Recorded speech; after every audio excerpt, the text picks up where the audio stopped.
Hi. I never thought कि मैं इसके ऊपर वीडियो बनाने वाला हूँ, पर जब मैंने मूवी देखा तो सोचा चलो बना ही देता हूँ, क्योंकि बहुत सारे थॉट्स मेरे दिमाग में चल रहे थे।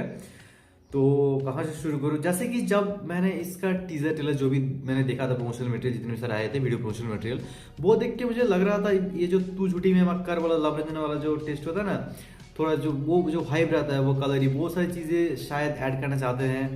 एंड देन तुम्हारा होता है ये जवानी है दीवानी। इन दोनों मूवी का मिक्सचर मुझे बहुत काफ़ी ज़्यादा फील हो रहा था, लेकिन मूवी देखने के बाद मुझे मैं समझ गया कि ड्रास्टिकली फेल हो चुके हैं इस मामले में। कोई भी भाई वैसा अचीव तो नहीं कर पाए। तो क्या ये मूवी देखने लायक ही नहीं है, क्या है क्या नहीं, चलो आता देखो। कार्तिक आर्यन जो है ना, वो टी सीरीज का आई कैंडी है, ठीक है। हर एक प्रोडक्शन हाउस का अपना एक आई कैंडी रहता है, मतलब जिसको वो प्रमोट करता है, अपना बच्चा संभाल के, मतलब अच्छा बच्चा मान के उसको ग्रो करवाता है। टी सीरीज का हो गया तुम्हारा कार्तिक आर्यन, धर्मा का हो गया तुम्हारा सिद्धार्थ मल्होत्रा, ऐसा भी रहता है, ठीक है। तो वाईआरएफ का तो एक टाइम पे तुम्हारा वानी कपूर को बहुत ज़्यादा पुश कर रहा था। अभी वाईआरएफ आई डोंट थिंक, शायद जो अभी आहान पांडे या कुछ आया था ना, शायद उसको करेंगे। Let's see. तो देखो, तो मेरे लिए तो काफी ज्यादा शॉकिंग था कि कार्तिक आर्यन टीसी से निकल के धर्मा के लिए मूवी कर रहे हैं। बहुत ज्यादा पैसे ओवर किए होंगे, आई डोंट नो, मतलब क्या हुआ, कॉन्ट्रैक्ट के बाहर जाके कुछ तो कर रहे हैं, ठीक है। एंड ये मूवी देखने के बाद मैं श्योर शॉट हो चुका हूँ ये मूवी किस लिए बनाया गया है। ये मूवी सिर्फ मतलब इन लोगों का मूवी नहीं बनाना था, एक प्रोजेक्ट बनाना था। ये एक प्रोजेक्ट है, क्योंकि ये पूरा का पूरा मूवी सब्सिडी के ऊपर ही बनाया गया। I am sure. सब्सिडी क्या है अगर तुम्हें नहीं पता तो गवर्नमेंट बहुत सारा ऐसा टैक्स पेयर्स के पैसे थोड़ा कम कर देते हैं, लोग उसको तो सस्ते इंटरेस्ट पे लोन देना, ये सारी चीजें होता है। तो मेनली इस कल्चर में, मूवी कल्चर में सब्सिडी क्या काम करता है, कुछ कुछ कंट्रीज के गवर्नमेंट जो मूवी बनाने आते हैं बाहर से लोग या जो भी हो, उनको उनके गवर्नमेंट, उनके देश के गवर्नमेंट खुद से पैसे दे दे। चलो इस मूवी का बजट में उनकी वीडियो पे देख रहा 90 करोड़ से, तो 90 करोड़ खर्च किए होंगे अपनी कास्ट फीस को, प्रोडक्शन ले लो, सब कुछ मिला के, ठीक है, pre production post production release में सब कुछ मिला के 90 करोड़ होगा, खर्च हुए होंगे। लेकिन इससे मतलब 90 करोड़ में से ही बहुत ज्यादा अच्छा खासा अमाउंट मेरे ख्याल से उन लोगों को प्रोड्यूसर को, धर्मा को ऑलरेडी वापस मिल गया होगा सब्सिडी के थ्रू, क्योंकि जिस जिस देश में घूम रहे थे, जिस लोकेशन पे, उनके कंट्रीज, मतलब उनके गवर्नमेंट ने उनको पैसे दिए होंगे। क्यों दिए होंगे, क्यों दिया जाता है? यूँ दिया जाता है कि ताकि उनके एरिया में जो टूरिज्म है वो प्रमोट किया सके। समझ रहे हो ना, लोग आएंगे तो बोलेंगे देखो ये मूवी यहाँ पे शूट हुआ था, या फिर ये जो मूवी हर जगह रिलीज हो रहा है, लोग देख रहे हैं, तो उनके दिमाग में शायद रहेगा कि हाँ वहाँ जाना है, वो इंटरेस्ट पैदा होता है। तो मेनली टूरिज्म को प्रमोट करने के लिए किया जाता है, ठीक है। सब्सिडी का खेल मूवी कल्चर में इस तरीके से यूज किया जाता है। इसलिए तुमने देखा होगा अननेसेसरी देशों के विदेशों में बाहर चले जाते हैं नाचने गाने के लिए, वो सब्सिडी के लिए ही किया जाता है मेनली, ठीक है। तो लेट्स सी, अगर तुमने देखा तो तुम बताओ तुम्हें मूवी कैसा लगा, देखने लायक है कि नहीं है।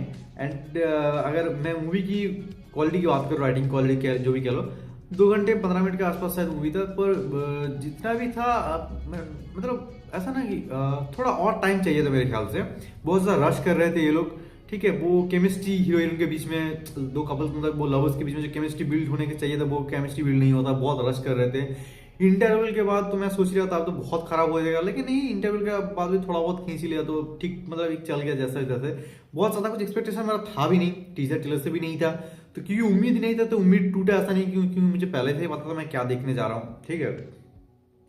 तो ये एक बात है। अभी एक्टिंग परफॉर्मेंस की बात करें, अनन्या पांडे से बहुत ज्यादा कोई उम्मीदें रखता भी नहीं, मैंने भी नहीं रखा था, लेकिन मुझे वो सही लगे। मतलब वो एक होता है ना लड़की, वो क्यूटनेस दिखाने, हरकतें, वो अपने आप को ही प्ले कर रहा है, तो वो उसका कैरेक्टर भी वैसा ही है, कुछ बहुत ज्यादा डेप्थ कैरेक्टर वो दिया नहीं है, तो वो खुद को ही प्ले कर रहा है। वो क्यूट सी लड़की, जिंजी लड़की, हॉट लड़की, वो समझ रहे हो, वो निकल जाता है ऐसा जैसे। पर कार्तिक आर्यन, उसका एक चार्मिंग फैक्टर है, ठीक है, तुम मान लेना हो ना, चार्मिंग फैक्टर है, लेकिन वो इस मूवी में मिसिंग था, जिसको बहुत ज्यादा यूटिलाइज करने की कोशिश किया गया, लेकिन यूटिलाइज के घंटा कुछ नहीं कर पाया। उसका चार्मिंग फैक्टर पूरा वेस्ट जाता है। थोड़ा बंदा को एक्टिंग थोड़ा बहुत आता है, हमने फ्रेडी में भी देखा था, ठीक है, ऐसा नहीं कि वो नहीं कर सकता। फ्रेडी कह लो, और वो धमाका एक मूवी आया था, शायद कोरियन मूवी था, टेरर लाइक रीमेक था वो, कोरियन जापानीज कुछ तो मूवी होगा। तो धमाका मूवी मैंने देखा था, तो बंदा स्क्रिप्ट के वाइज एक्टिंग तो कर सकता है। तो अब ये हो सकता है कि स्क्रिप्ट में कार्तिक आर्यन के लिए एक्टिंग का कोई स्कोप ही नहीं था, स्क्रिप्ट की गलती हो सकता है, डायरेक्टर की गलती हो सकता है कि वो अच्छी तरीके से इंस्ट्रक्शन नहीं दे पाए, ये भी हो सकता है, या फिर कार्तिक आर्यन के खुद से ही मूड नहीं था, क्योंकि उसको भी पता है ये कुछ अलग से मूवी हम नहीं बना रहे, ये बहुत ज्यादा पैसा वैसे भी नहीं कमाने वाला, उसको पता है ये बस एक प्रोजेक्ट ऐसे ही बीच में निकाल रहे, निकलो। तो उसका भी खुद से बहुत ज्यादा इंटरेस्ट था नहीं कार्तिक आर्यन का मूवी में। मुझे मूवी देख के लग रहा था वो भी नहीं करना चाहता, जैसे तैसे निकालो मूवी को, मुझे जेन्युइनली यही फील हो रहा था। एंड इसीलिए वो देखने का मतलब वो जितना एंजॉय मैं करना चाहता था, मैं करना तो मैं नहीं चाहता था, पर एक जो होता है चलो एक वाइब के साथ मैंने देख लिया, शायद वो वाइब भी नहीं आ रहा था। जो वाइब मैंने सुन की ड्यूटी की स्वीटी में फील किया है, प्यार के पंचनामे में जो दोनों पार्ट दोनों में ये तो एक फ्लो, मूवी का फ्लो होता है जो फ्लो में मैं बह जाता, तो वो फ्लो इस मूवी में है ही नहीं।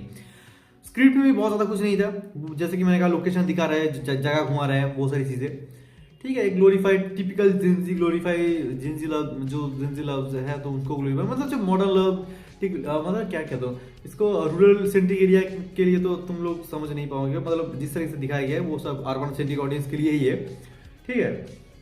एक फैमिली ड्रामा आ जाता है, ये वो सारी चीजें प्यार की 7 से 6-7 स्टेजेस, ये सारी चीजें बातचीत करते हैं जो पता ही है।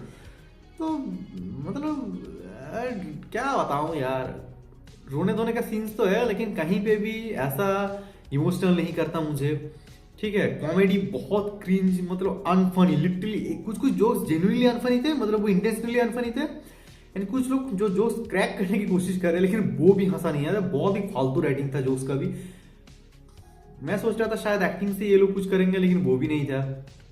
गाने भी एम ही थे पुराने रिपॉप वर्जन वो सारे कर रहे हैं, वो सारे कारण नवाने का वर्जन मुझे लगा, सात समुद्र वाला जो था।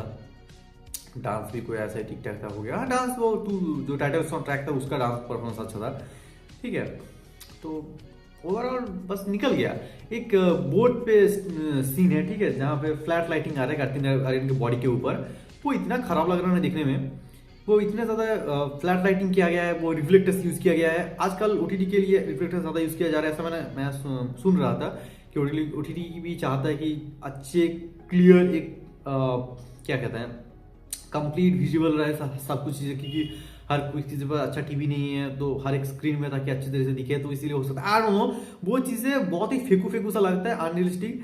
वो नेचुरल सनलाइट तुम नीचे रहोगे तो एक शेड्स क्रिएट होते हैं बॉडी के बीच, बॉडी के जो मसल्स हैं एक शेड्स क्रिएट होता है, वो शेप्स विजुअल होता है, एक डार्कर टोन से लाइटर टोन में आता है, तो वो चीज़ें रियलिस्टिक लगता है।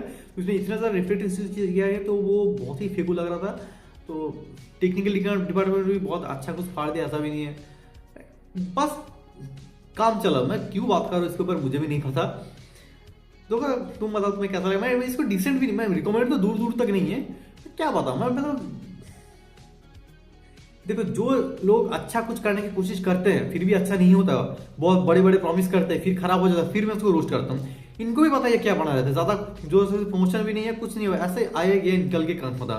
तो मुझे पता है कि उनका शुरू से इंटेंशन क्या था, बड़ी उसका चुतिया घटना नहीं था, तो मैं भी अब क्या ही बताऊँ, चलो ठीक है निकल गया below average to below average kind of, it depends on you. तुम ज्यादा नहीं सोचते हो तो रिसेंट वॉच दे सकते हो, एक नए कपल के लिए इस जोड़ी को हमने पहले कभी नहीं देखा तो इसके नाम पे एक बार दे सकते हो, आई डोंट नो, बाकी तुम्हारी मर्जी। तो यार मिलते हैं नेक्स्ट, तब तक मेरे पुराने पैकेज वीडियोस भी चेकआउट जरूर करें। Tata bye bye.